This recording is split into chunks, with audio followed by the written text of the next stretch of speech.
Por que será que as pessoas, na maioria dos casos, não se perguntam, né, por questionamentos filosóficos? Será porque a maioria das pessoas não está nem aí com essas grandes questões de por que viemos ou para onde vamos? Eu estava lendo um poema desse livro que se chama A Canção de Amor de Alfred Prufrock, só que talvez eu podia questionar e ficar pensando sobre o tema do que o vídeo aborda em si, mas eu fiquei perguntando como é que um autor escreve uma coisa assim, ele tá lá, sei lá, do outro lado do mundo, na cidade dele, aí ele vive uma situação e ele escreve um poema, e para mim o poema, sentir o que um poema diz, é especificamente voltado para isso, é você ter a capacidade de entender o sentimento de outra pessoa. Para mim se conecta totalmente com essas questões filosóficas. Vou tomar um cafezinho aqui. Com esses questionamentos, eu acho que até se perguntar por que viemos, por que existimos, por que criamos esses significados e criamos textos assim e outras pessoas leem.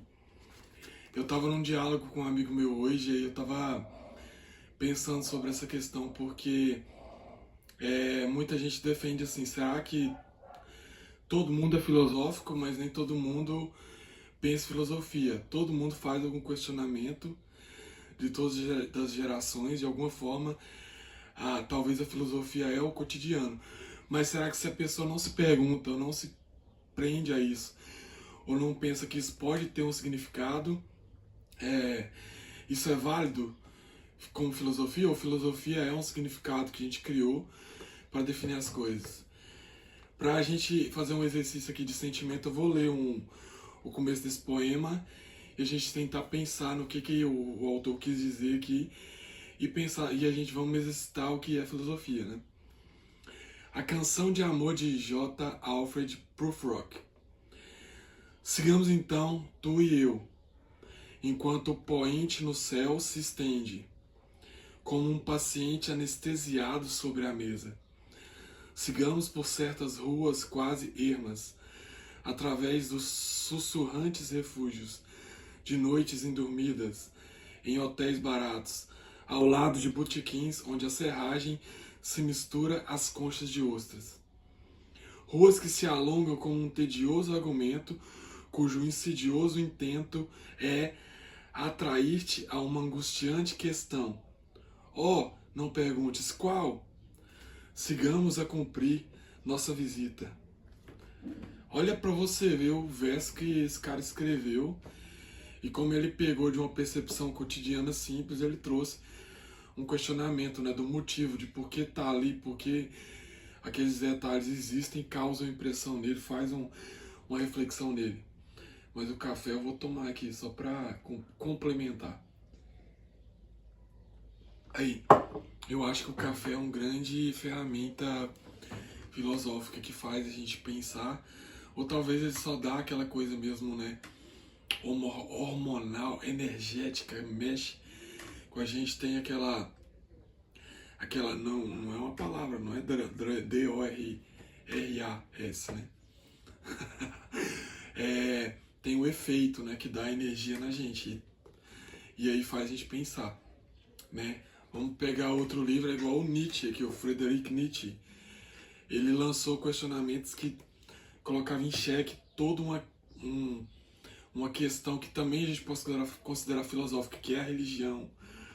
Colocava isso em xeque, que é uma coisa que fundamenta a sociedade, as pessoas, e muita gente vive por isso, mesmo sem entender muito por que está vivendo, mas aprendeu desde pequeno a viver nesse caminho, e o cara é um filósofo que ele veio e fez de questionamento, encontrou uma definição de que o homem tinha que superar essas crenças para ele realmente se tornar o super-homem que ele pode ser.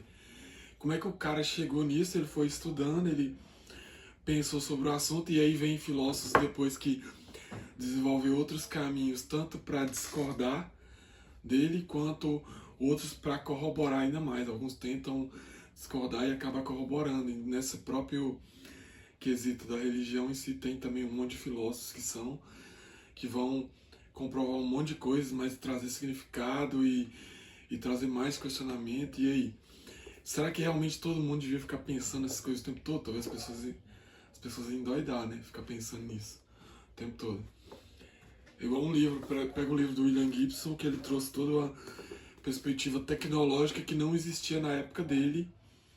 E depois, hoje a gente tem várias tecnologias até mais avançadas do que ele imaginou aqui. Será que isso foi também uma questão filosófica de como ele pensou a sociedade e como a sociedade se tornou? Vocês já devem nem estar entendendo onde eu quero chegar com esse vídeo aqui, né? Mas eu quis fazer um vídeo diferente para fazer um fluxo de consciência e a gente pensando sobre esse assunto e vocês comentarem também o que vocês acham, porque o importante é a gente pensar sobre, né? E eu li um poema muito legal aqui. Muito obrigado que assistiu minutos ainda. Porque no YouTube a gente tem que ter essa regra, né? De ter mais de 8 minutos para poder ter anúncio. Nossa.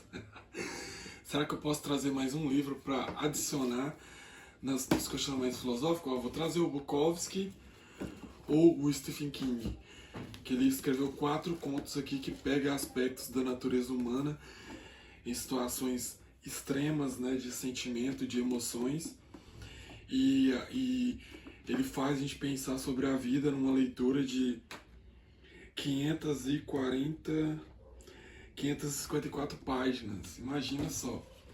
E o Bukowski, que é outro que volta pro cotidiano, ele escreveu uma poesia